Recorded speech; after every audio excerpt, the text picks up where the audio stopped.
Imagine for a second trying to build a global media empire.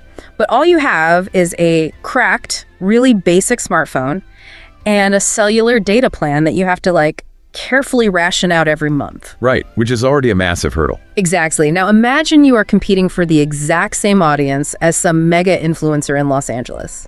A guy who has a sound-treated studio, a whole team of professional editors, and, millions of dollars in venture capital backing his brand. Yeah, it sounds impossible. The game looks entirely rigged. So how do you even begin to bridge that gap? Well, today we're doing a deep dive into someone who did exactly that, and it honestly completely shifts how we need to think about modern success. It really does, because, it's so easy to just watch a viral video, laugh at the punchline, double tap, and just scroll on. Oh, totally. We all do it. Right. We consume the entertainment on the surface, but we very rarely look at the architecture beneath it. The invisible, highly complex machinery that actually dictates who gets seen, who gets paid, and who basically stays hidden in the digital age. Yeah, and that's exactly what we are pulling apart today. We're looking at the unseen machinery of the Rwandan creator economy. Specifically, we've got this fascinating case study on the explosive collaboration between international fitness influencer Ashton Small, who was on a tour of Africa, and a really inventive Rwandan creator named Kagarara. And it's such a perfect example to look at. It is. And just to be clear for you listening, our mission here isn't just to recap some heartwarming viral story. We are extracting the hard-hitting mechanics of things like audience arbitrage, algorithmic brand retention, and the brutal realities of cross-cultural networking. Okay, let's unpack this. Yeah, let's do it. Yep. Because what's fascinating here is that this specific collaboration is a perfect microcosm for understanding the entire global attention economy. Right. It forces us to really examine the friction that happens when hyperlocal hustle collides with, industrialized global distribution. Yeah. We basically have two creators operating in entirely different stratospheres of the internet. And their intersection exposes how structural advantages actually work in practice. Yeah, to really grasp the magnitude of what happened here, I think we have to start on the ground. In Kagar's reality, way before Ashton Small ever even knew his name. Absolutely. We have to look at this invisible ceiling hovering over emerging markets. Because Kagar, he was already putting in the work. He was incredibly consistent. Yeah, he was talented, producing content day in and day out. But his audience was essentially capped. And a massive reason for that is just how algorithms handle geographic isolation, right? Yeah, exactly. The structural gap is just immense. Yeah. Because when you are a creator in a developing ecosystem, like Rwanda, the algorithm initially tests your content on a local audience. Right. It pushes it to the people near you first. Right. But if that local audience has, say, lower bandwidth, or maybe just less discretionary time to spend scrolling on the app, your initial engagement metrics are fundamentally handicapped from minute one. Wow. Your video simply doesn't get that same initial velocity as a video uploaded in a highly active, high bandwidth market like New York or London. Man, that is a brutal catch-22 because you need a massive engaged audience to break out of your geographic algorithmic bubble. Yep. But you need to break out of that bubble to build the massive audience in the first place. Exactly. It's a closed loop. And the traditional way creators break this cycle, is through collaborations. Tapping into someone else's established network. I always compare it to an incredibly talented indie band playing to an empty pub every single night until a global pop star walks in and tweets about them. That's a great analogy, actually. Right. But if you're geographically isolated in Kigali, you simply don't have major international creators just casually walking through your neighborhood to film a quick cameo. No, you don't. You are operating in an isolated silo. And then you compound that network isolation with severe technical and financial limitations. The cracked smartphone. Exactly.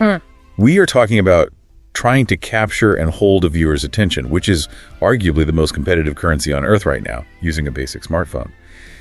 When we talk about production value, we aren't just talking about, making things look pretty. Right. We are talking about retention mechanics. Because if a viewer is scrolling and the audio on your video has wind noise because you don't have a professional microphone. Or the lighting is slightly blown out. Yeah, because you're using the literal sun instead of a perfectly balanced wing light.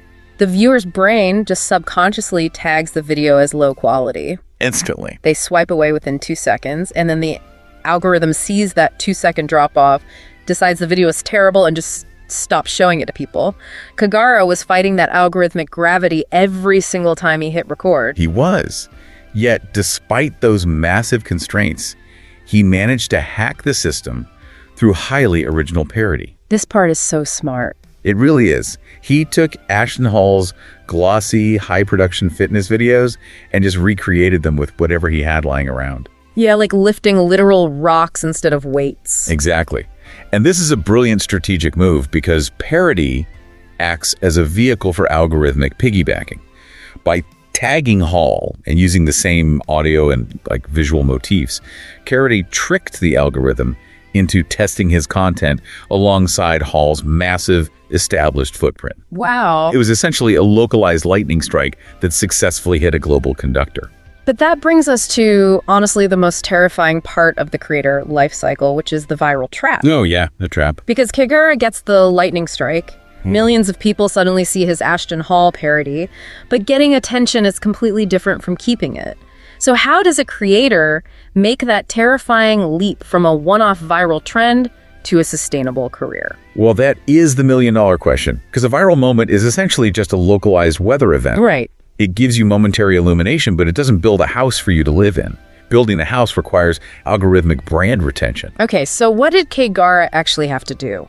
His immediate existential challenge was proving that he had intrinsic value beyond the novelty of just being, the guy who parodied Ashton Hall. Because if his next 5 videos didn't hit, the algorithm would permanently pigeonhole him as a one-hit wonder and just stop pushing his content entirely. So he had to make the leap from a momentary trend to an independent brand. And he does this by securing the ultimate currency, which is the in-person collaboration.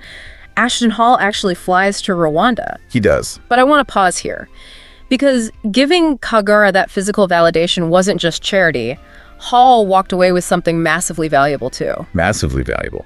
And this fundamentally changes how we need to view this dynamic. We have to move past the whole savior narrative. You mean the idea of the big global influencer flying in, changing a local kid's life, and flying out? Exactly. That is a highly superficial read of the situation. To truly understand the creator economy here, we have to look at the concept of audience arbitrage. Audience arbitrage. Yes.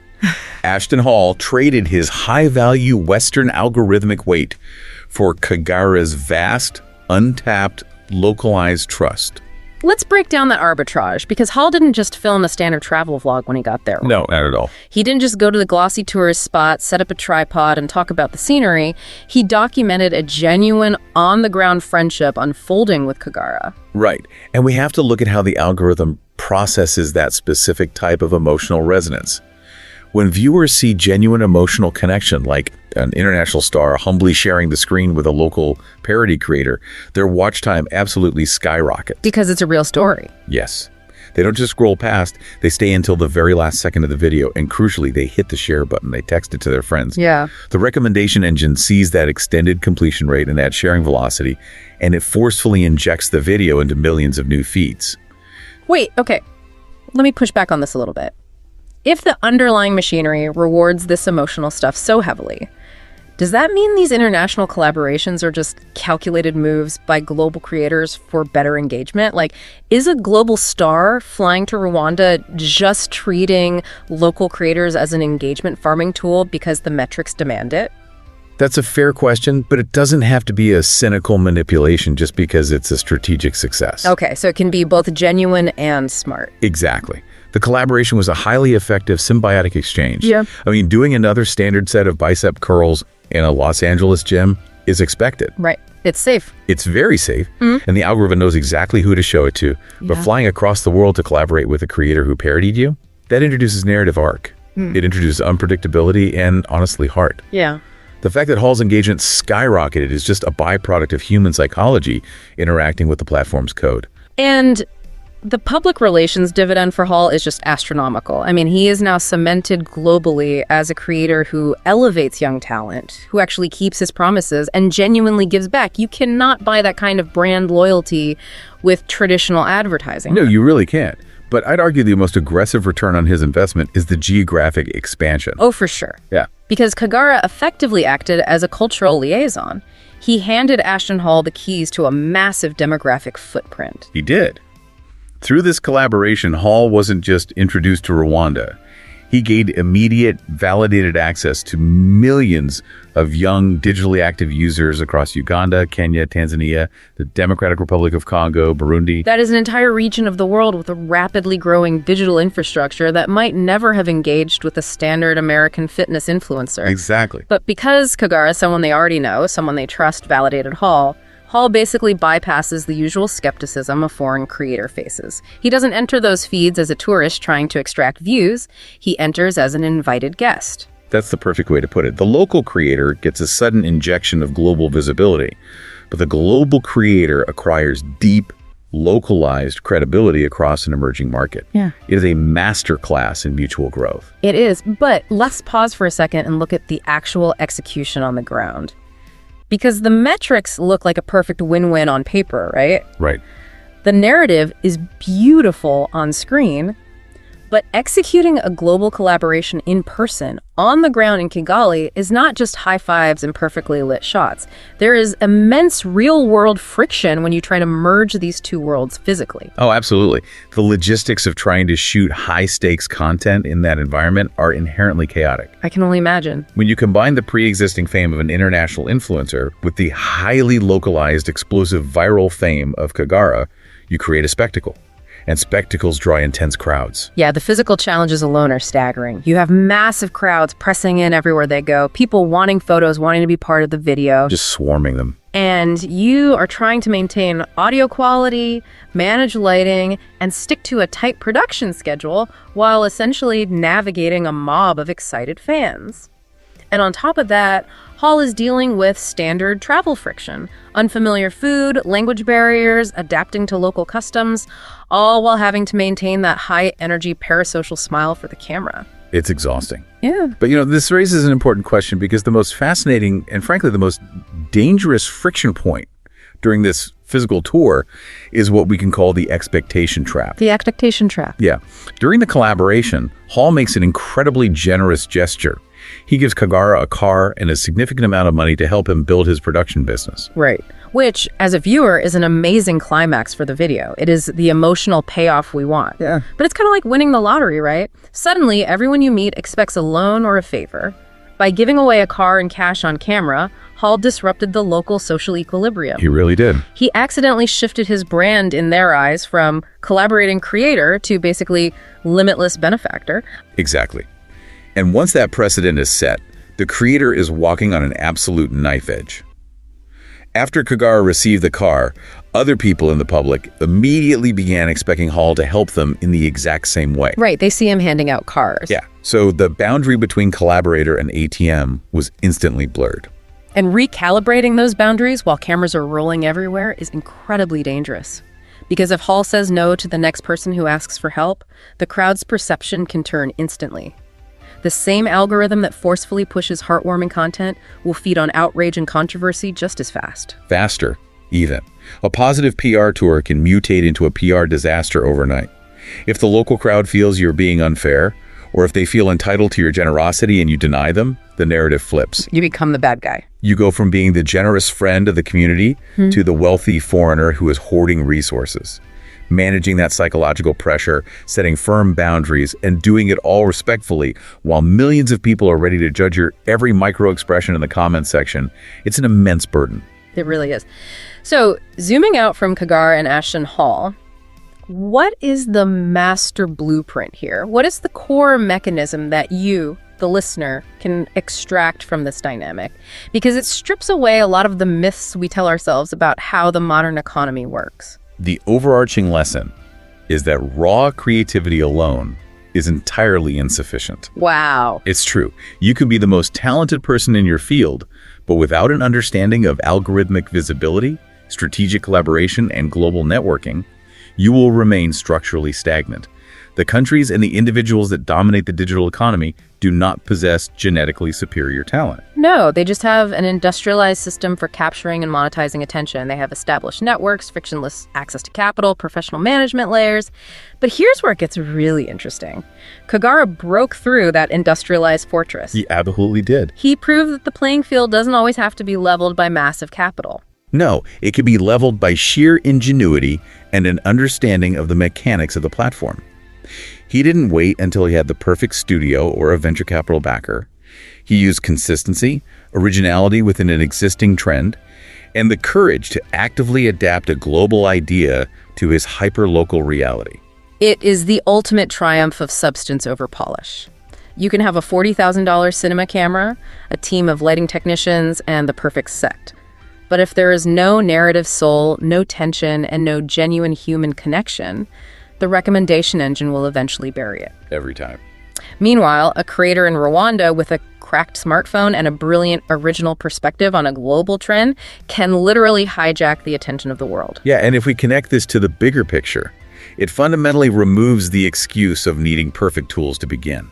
Technology is merely the conduit, the story, the hook, the emotional resonance. That is the actual voltage. The voltage, I love that. Right. Kagarara provided the voltage, and the global network simply carried the current. So what does this all mean? Well, whether you are trying to build a personal brand on LinkedIn, pitching disruptive ideas in a corporate boardroom, or just trying to navigate a fiercely competitive industry, the mechanics we've discussed today apply directly to you. You do not need to wait for the perfect infrastructure to start. No. You need consistency. You need the courage to engage in audience arbitrage by collaborating outside your comfort zone. And you need to remember that a compelling, authentic story will always outmaneuver expensive, soulless tools. But as you build that consistency and refine your story, you also have to prepare for the reality of that viral trap we talked about. Yeah. Because if you put in the work and understand the mechanics, eventually that lightning strike will hit. So when your hard work finally pays off and the algorithm or just a stroke of luck hands you that massive surge in global visibility, what is the second story you're going to tell to make sure they stay? Such a powerful question, because being a bright point of light is just the beginning. You have to generate the gravity to hold them there. Thank you so much for joining us on this deep dive. Keep questioning the architecture around you, keep exploring, and we'll see you next time.